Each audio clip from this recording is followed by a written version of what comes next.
ನಾನು ಬೆಂಗಳೂರು JP ನಗರದಿಂದ ಈ ಅಣ್ಣ ಫೋನ್ ಮಾಡಿದ್ದು ಇವ್ರು ಕಾರ್ಗೆ ಬ್ಯಾಟ್ರಿ ಚೇಂಜ್ ಮಾಡಿಸ್ಬೇಕು ಅಂತ 10 ಗಂಟೆಗೆ ಬನ್ನಿ ಅಂತ ಹೇಳಿದ್ದು. ನಾನು 10:30 ಹೋದೆ. ದುಡ್ಡು ಕೊಡೋಕ್ಕೆ 1 ಅವರ್ ವೆಯ್ಟ್ ಮಾಡಿಸೋದು.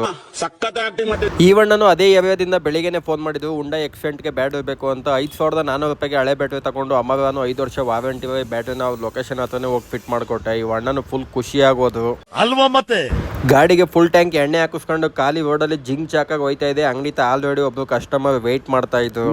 ಇನ್ಸ್ಟಾಗ್ರಾಮ್ ಅಲ್ಲಿ ವಿಡಿಯೋ ನೋಡಿ ವಾಟ್ಸ್ಆಪ್ ಅಲ್ಲಿ ಲೊಕೇಶನ್ ಕಳಿಸ್ಕೊಂಡು ಡೈರೆಕ್ಟ್ ಹಿಡಿದು ಎರ್ಟಿಗಾ ಗಾಡಿ ಬ್ಯಾಟ್ರಿ ಬೇಕು ಅಂತ ನಮ್ಮ ಅಂಗಡಿ ಹತ್ರನೇ ಬಂದಿದ್ದು. 5,100 ರೂಪಾಯಿಗೆ ಇವ್ರಿಗೊಂದು ಬ್ಯಾಟ್ರಿ ಕೊಟ್ಟು ತುಂಬಾ ಖುಷಿಯಿಂದ ತಗೊಂಡೋದು. ನಮಸ್ಕಾರ.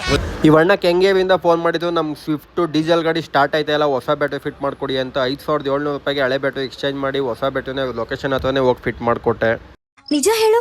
ಈ ಅಣ್ಣ ಯಲಂಕದಿಂದ ಫೋನ್ ಮಾಡಿದ್ದು ಇವ್ರು ಟಾಟಾ ಎಸ್ಸಿಗೆ ಬ್ಯಾಟ್ರಿ ಬೇಕು ಅಂತ. ಸ್ವಲ್ಪ ಲೇಟಾಗಿ ಬರ್ತೀನಿ ಅಣ್ಣ ಅಂತ ಹೇಳಿದೆ. ಅಷ್ಟರೊಳಗಡೆ ಇನ್ನೊಬ್ರು ಕಸ್ಟಮರ್ ಫೋನ್ ಮಾಡೋದು ಬ್ಯಾಟ್ರಿ ತಗೊಂಡು ಹೋಯ್ತಾನೆ ಇದ್ದೆ. 5,700 ರೂಪಾಯಿಗೆ ಟಾಟಾ ಎಸ್ಸಿಗೆ ಹೊಸ ಬ್ಯಾಟ್ರಿ ಫಿಟ್ ಮಾಡಿ. ಅರ್ಥವೇ ಆಗ್ತಿಲ್ವೇ ಈ ಕೇಸು. ಆ ಅಣ್ಣನ ಲೊಕೇಶನ್ ಇಂದ ಈ ಅಣ್ಣನ ಲೊಕೇಶನ್ಗೆ ಯಲಂಕದಲ್ಲಿ ಅರ್ಧ ಕಿಲೋಮೀಟರ್ ಅಷ್ಟೇ ಡಿಫ್ರೆಂಟ್.